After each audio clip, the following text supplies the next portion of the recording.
Bonjour à tous. The videos and reports that have surfaced from across the country over the past few days are disturbing, and they bring to light the systemic realities facing far too many Canadians. Later today, I'll be speaking with Cabinet and to the RCMP Commissioner. We need to ensure that each of these individual cases is investigated properly, but we also need a larger reflection on changing the systems that do not do right by too many Indigenous people and racialized Canadians. We can't solve all of this overnight, but we need to make a change. We need to start today. No matter who you are, COVID-19 will have had an impact on you in one way or another, because everyone has been affected by this pandemic. And as we mark National Accessibility Week, we're reminded that some people have been hit especially hard. Whether it's buying PPE or covering the cost of support workers, many Canadians with disabilities are facing unexpected bills that can be hard to pay. To help cover these costs, today I can announce that we are introducing a one-time non-taxable payment of up to $600 for Canadians with disabilities. And we're not stopping there. We're also establishing a national workplace accessibility stream to help people with disabilities find and keep a good job. And we're funding 5 new projects across the country that will help people get supportive devices to overcome barrières jalons supplémentaires pendant la crise. On établit également et on investit dans 5 nouveaux projets à travers le pays qui vont aider les personnes handicapées à surmonter les obstacles en milieu de travail. Earlier today, we received the job report for May. The numbers show that more Canadians returned to work last month, but that many, many people continue to face a really tough time. That tells us that we are moving forward, but we need to stay focused on getting people back on the job. That's why we extended the wage subsidy through the coming months and have approved over 300,000 applications to support millions of jobs. There's still a long way to go, but we're starting to see some progress. Roughly 1.2 million Canadians who were accessing the Canada Emergency Response Benefit no longer need this help. This is encouraging news, but we're nowhere near done. As I've said before, to really move forward, we need a Canada-wide plan on safely and effectively restarting the economy. Having the right approach and the right resources to back it up will determine where we are, not just in the coming weeks, but into the fall and winter. Canadians have sacrificed too much over the past couple of months to lose the progress we've made. As we restart, we must do so safely with all the right precautions in place. We know that the provinces and territories are under a lot of pressure right now and are facing real financial challenges because of this pandemic, and we want to help as much as possible. We must move quickly and carefully to get this done, to support the services Canadians rely on, and to get our communities back up and running. That's why our government has already taken action across the board on this restart. And now we're making a substantial offer to keep supporting this work. Yesterday, at our 12th First Ministers meeting since this crisis began, I brought our government's commitment to the table. The federal government is ready to contribute $14 billion more for the things that all Canadians need. As you go back to work, we want to make sure you are protected wherever you are. Here's what the Premiers and I will work on for a safe restart agreement, which would cover the next critical 6 to 8 months. We're talking about more personal protective equipment for healthcare workers on the front lines so they can focus on saving lives instead of worrying about their safety. We're talking about making sure businesses have the PPE they need so that every Canadian is safe on the job no matter where in the country they go back to work.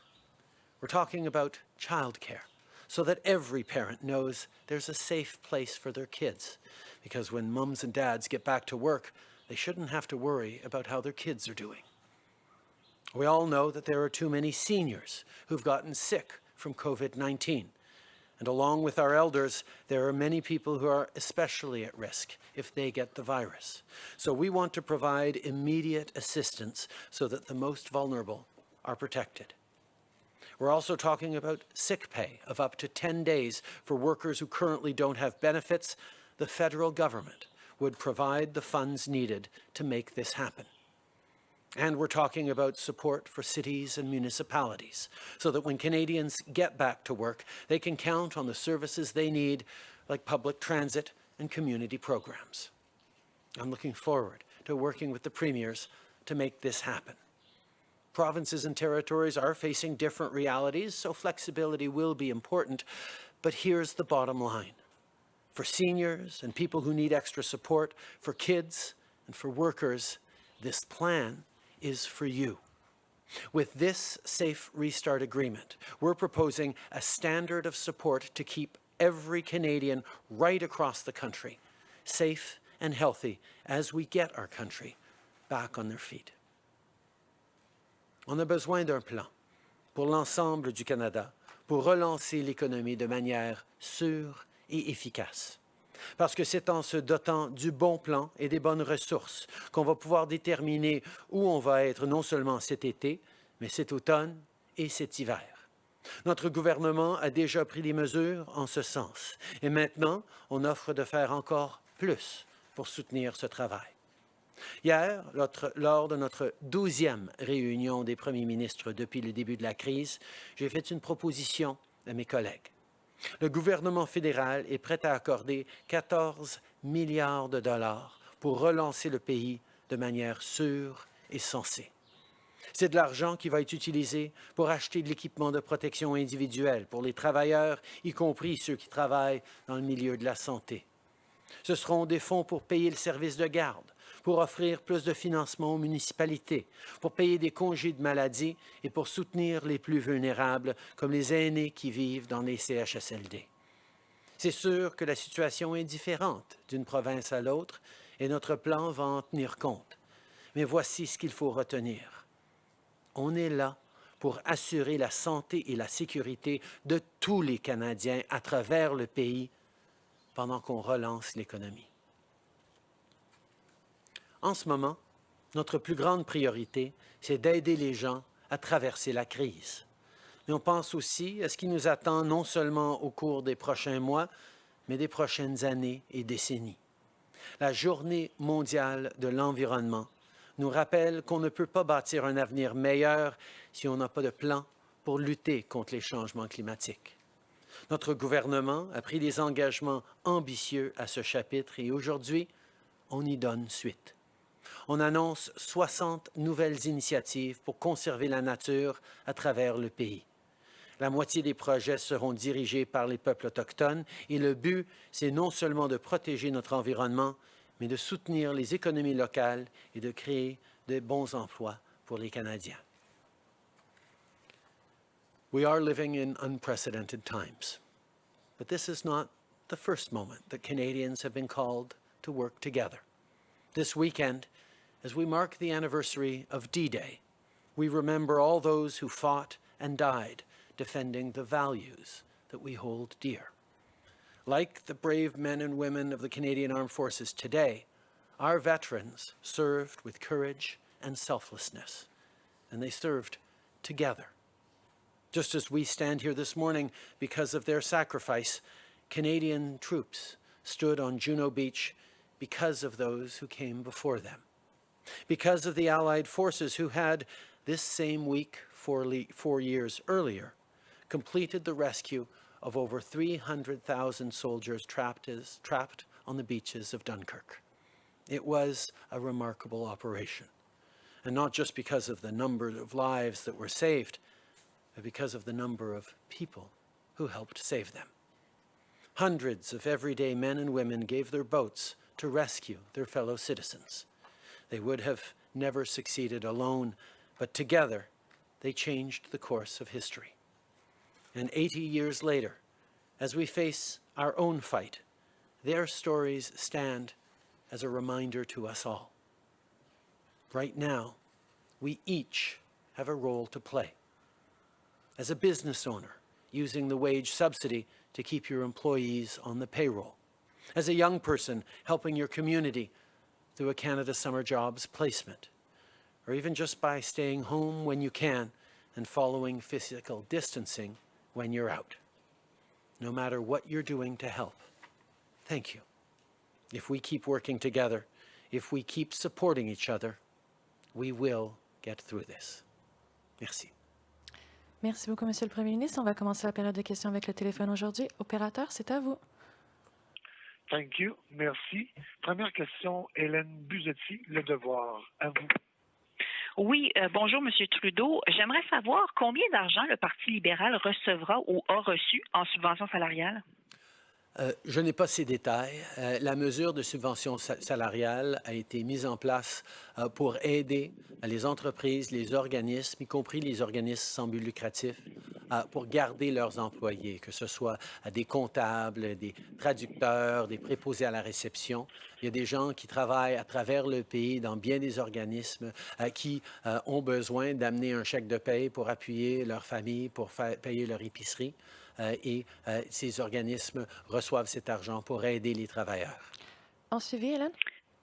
Je comprends que vous n'avez peut-être pas ce chiffre à portée de la main, mais j'aimerais savoir si vous vous engagez à rendre public ce chiffre. Le NPD a pris cet engagement. Le Parti vert nous a déjà dit combien d'argent il allait recevoir. Et on sait que si ce n'est pas volontairement votre parti qui le dévoile, on n'aura jamais cette information parce qu'elle sera amalgamée dans les rapports d'Élections Canada avec autre chose. Alors vous, en tant que chef du Parti libéral, donnez-vous instruction à votre parti de révéler combien d'argent vous recevrez. Oui, absolument. D'ailleurs, les mesures qu'on a prises par rapport à la subvention salariale ont été faites en toute transparence et tous les organismes, toutes les entreprises qui ont utilisé la subvention salariale à travers le pays vont être dévoilées en termes de transparence. Mais en plus, oui, je m'assurerai que le Parti libéral partage ces informations. Thank you. Operator, next question. Thank you. Merci. Next question, Mia Rabson, The Canadian Press. Line open. Good morning, Prime Minister. Yesterday, you seemed a little reticent to comment directly on some of specifically on the incident in Nunavut with the RCMP. You say this morning that you're disturbed by what you've seen.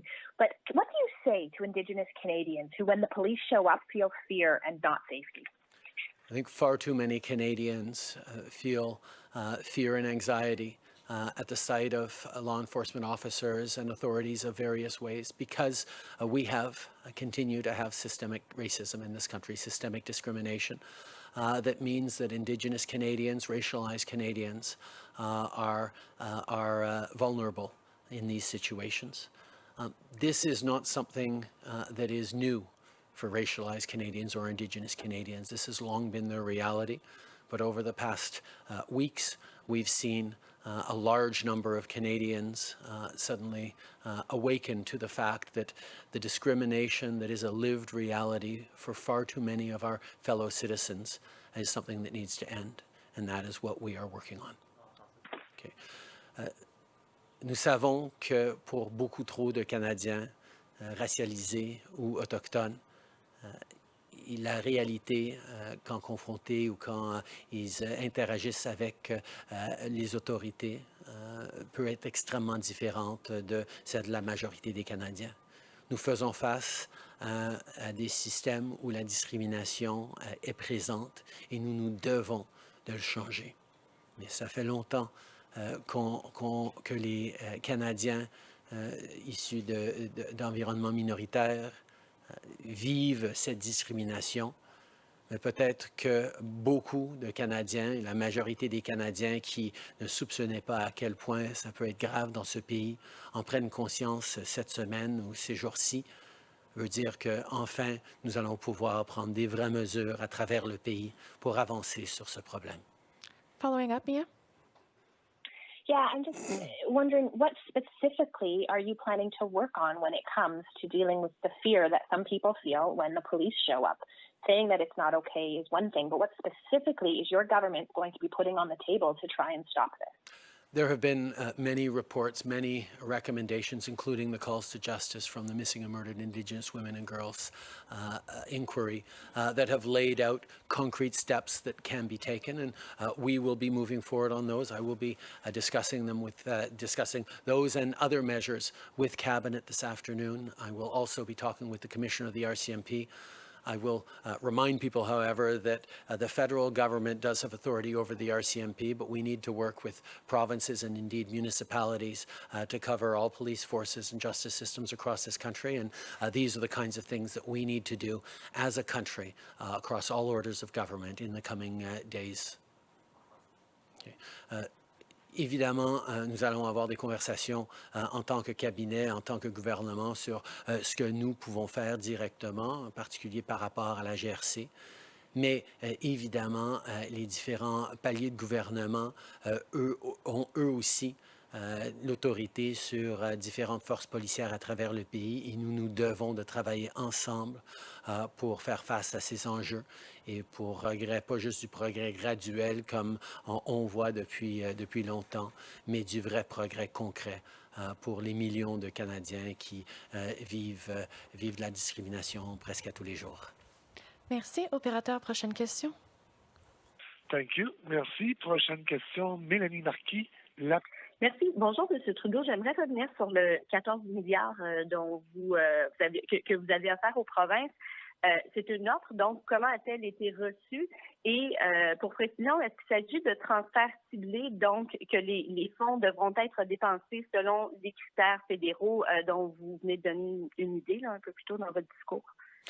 Oui, ce serait des transferts ciblés. Nous reconnaissons qu'à travers le pays, les Canadiens doivent avoir les mêmes outils, la même confiance pour faire face à une potentielle deuxième vague, pour pouvoir réussir à rouvrir l'économie.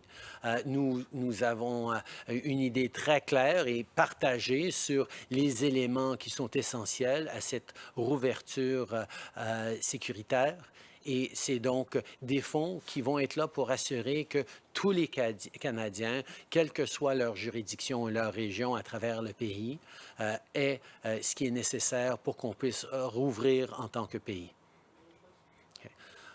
Yes, these are measures and these are funds that will be targeted towards very specific standards that need to be met for Canadians right across the country. We know that reopening the economy is going to require to have certain things in place for it to be safe, for Canadians to have confidence. And the federal government wants to make sure that right across the country, every single Canadian has what they need to be able to restart safely. And we look forward to working with the provinces to make that happen.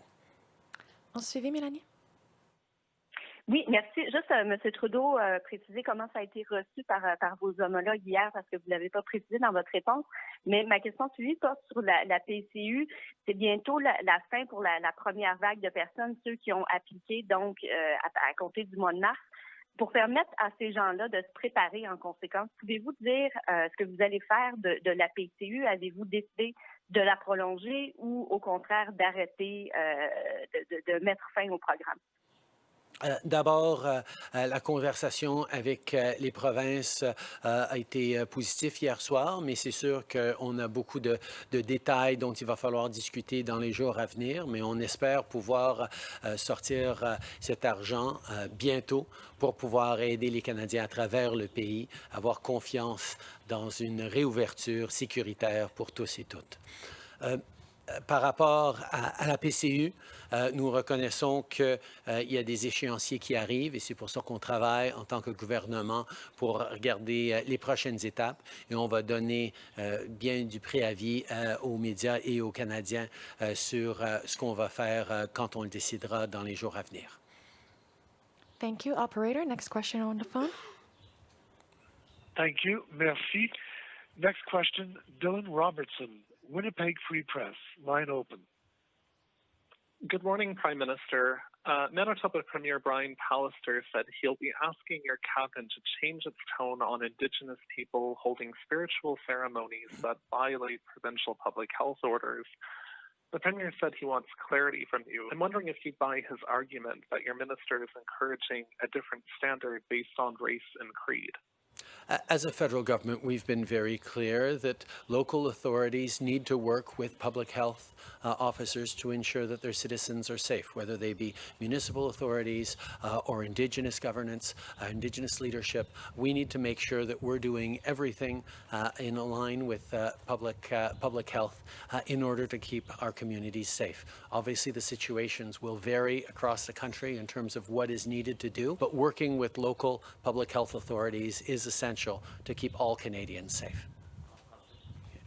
Je pense que nous nous attendons tous à ce que les autorités locales et les leaders locaux, qu'ils soient autochtones ou municipaux ou d'autres, travaillent avec les experts en santé publique pour assurer qu'on est en train de prendre les bonnes mesures pour protéger les citoyens. Évidemment, les situations vont varier à travers le pays, dépendamment de la situation auquel ils font face avec la COVID, mais nous nous attendons à ce que tous les leaders communautaires travaillent avec les experts en santé pour assurer que les bonnes décisions soient prises pour leurs citoyens. Following up, Dylan. And further to Mia's question regarding police and Indigenous people, I'm wondering what concrete actions are on the table, such as paying for body cameras as part of the RCMP contract police agreements, or outside of your jurisdiction, if you're considering implementing a national standard that would apply to city police forces. We are looking at a range of options. As we know, there has been gradual progress over the years, but it hasn't been enough. And today and in the coming days, we will continue to look at ways of moving forward significantly to ensure that we reduce systemic discrimination in this country and that all Canadians, Indigenous and racialized Canadians and others, feel safe in this country, in their country. En français. Évidemment, nous allons travailler dans les jours à venir sur des mesures qu'on peut prendre pour assurer qu'on réduit la discrimination systémique dans notre système, qu'on s'assure que les Canadiens racialisés ou autochtones se sentent en sécurité chez eux. Il y a du travail à faire. On a fait des progrès depuis des années, mais c'est du progrès graduel. Ça nous prend des étapes claires et des nouvelles mesures fortes. M. Trudeau, Philippe Vincent Foisy de Radio-Canada, il y a des centaines de Canadiens qui sont pris en ce moment au Maroc, qui ne peuvent pas partir. Il y en a d'autres qui sont pris ailleurs dans le monde, qui auraient aimé ça pouvoir partir dans les premiers vols, qui n'ont pas pu partir dans les premiers vols de rapatriement et qui aujourd'hui se demandent qu'est-ce que le gouvernement fédéral fait. Ils se sentent abandonnés. Certains ont des conditions médicales particulières qui font en sorte qu'ils ne peuvent pas trimballer un peu partout dans le monde pour revenir ici. Qu'est-ce que vous pouvez faire pour ces Canadiens-là qui sont pris en ce moment ailleurs et qui ne demandent qu'à revenir au pays? On a eu des centaines de vols qui ont rapatrié des dizaines de milliers de Canadiens à travers le pays. Le gouvernement a travaillé en association avec bien d'autres pays et des lignes aériennes pour aider énormément de Canadiens. Mais nous reconnaissons aussi qu'il y a des gens qui demeurent pris à l'étranger. C'est pour ça qu'on a mis en place des mesures pour leur faire des prêts. Et on va continuer de travailler pour essayer de les aider autant que possible. Mais on est tous dans une situation extrêmement difficile avec la COVID-19. We have, since the beginning of this pandemic, engaged in hundreds of flights to repatriate tens of thousands of Canadians from around the world. We know there is more to do. There are more Canadians who need to come home. It is extremely difficult as a situation, which is why we've ensured that there are loans available to Canadians stuck overseas to help them out through this difficult time. We will continue working with them as best we can to help them out. Sur Bombardier, 2500 emplois qui vont être abolis d'ici la fin de l'année, principalement au Québec, mais un peu ailleurs au pays aussi. Qu'est-ce que vous dites aux dirigeants de Bombardier qui ont mis à pied ces gens-là, qui n'utilisent pas votre subvention salariale alors qu'on est dans une pleine pandémie? Pouvez-vous les aider et pouvez-vous surtout aider le secteur aéronautique qui va avoir de la misère, pas juste cette année, mais pour les prochaines années à venir? On a mis en place des mesures pour aider le secteur et aider les travailleurs à travers le pays. On va continuer de travailler avec différentes compagnies pour assurer qu'ils ont les opportunités d'aider leurs employés, leurs travailleurs. On reconnaît que l'industrie aérospatiale est En particulier, les lignes aériennes font face à une crise particulière à cause du manque de voyagement dans le monde ces jours-ci. Les jets privés ont moins d'acheteurs ces jours-ci aussi. Alors, on reconnaît la difficulté à laquelle auxquelles font face plusieurs de nos compagnies. On va continuer de travailler avec une emphase pour aider les travailleurs.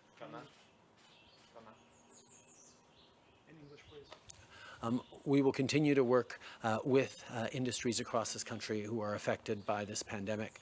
Obviously, aerospace industry, airlines are particularly affected with the ceasing of global travel and with the fact that the demand for purchasing business jets has decreased dramatically. We forward measures to support workers across this country as we have, and we will work with industries and individual companies to try and ensure that they have access to all the supports that we've put forward. But obviously this is a difficult time for many workers across the country, and we will continue to look for ways to help them.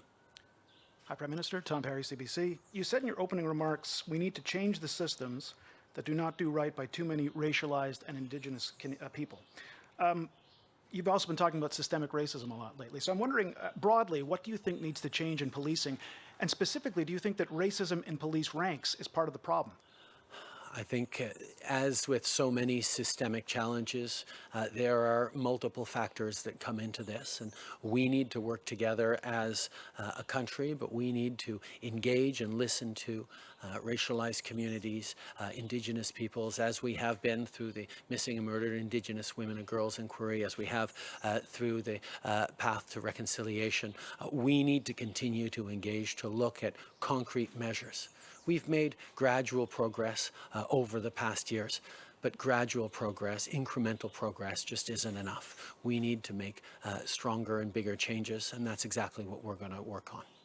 But is racism within police, within the policing system, is that part of the problem being faced by Indigenous people, racialized people? I think when we look at systemic racism, there are, of course, individual challenges. And on the individual situations that we've seen over the past number of weeks highlighted, obviously there need to be careful and full investigations into those situations.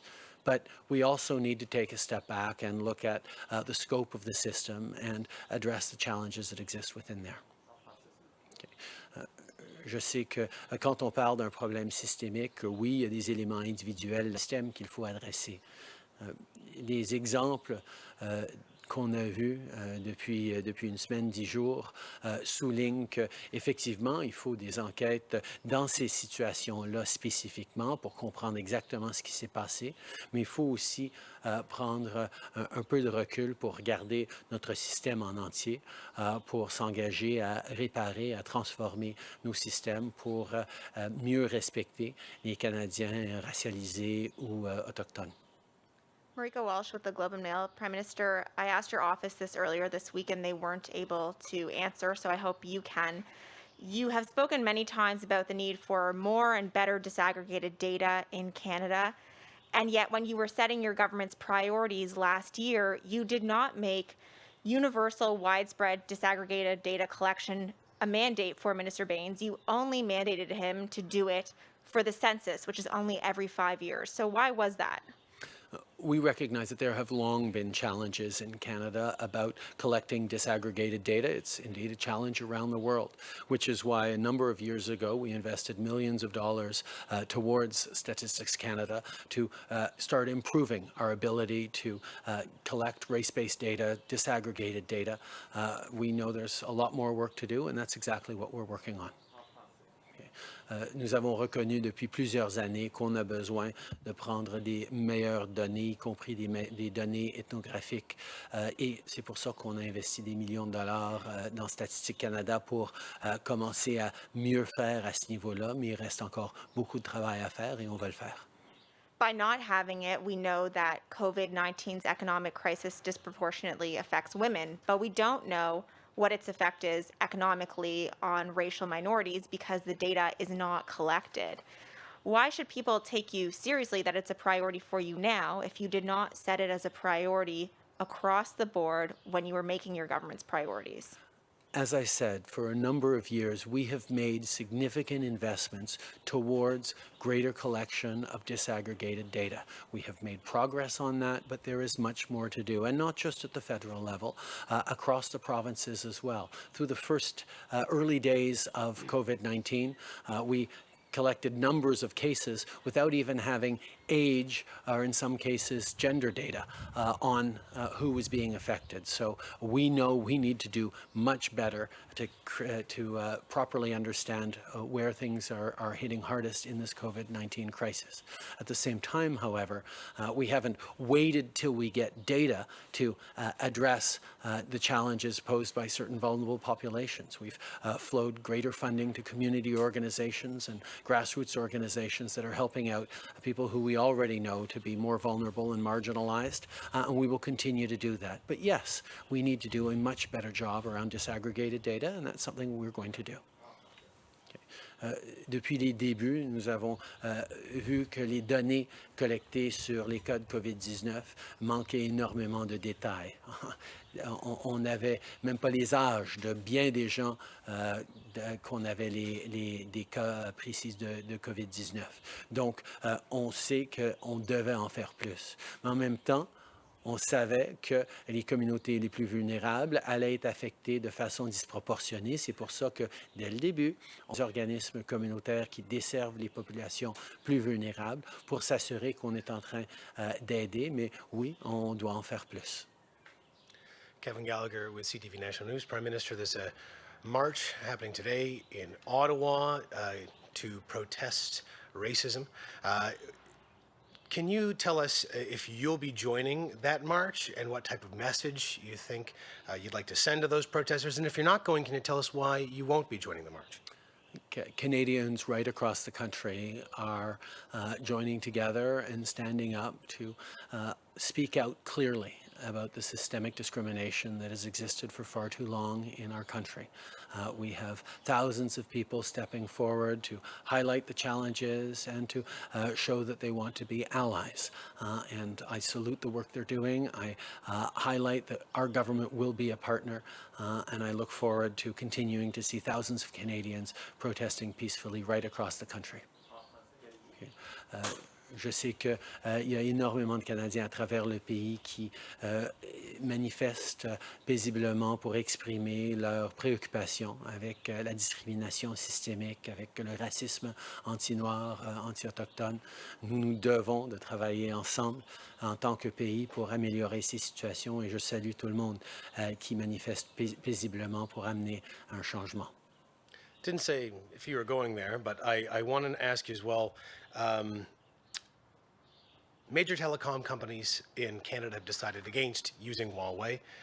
Canada's Five Eyes allies have ruled against using Huawei. It's been 2 years. What's taking so long for you to decide about using Huawei in Canada? We continue to work with our intelligence agencies and our security services to take the right decision for Canadians as we move forward and ensure that we remain competitive while keeping Canadians safe and keeping their businesses safe. Nous allons continuer de travailler avec nos services de renseignement et nos services d'information pour assurer qu'on prend les bonnes décisions pour protéger les Canadiens et les entreprises tout en assurant de la compétitivité dans notre milieu de télécom. Merci beaucoup. C'est ce qui m'a fait la conférence de presse d'aujourd'hui. Merci tout le monde.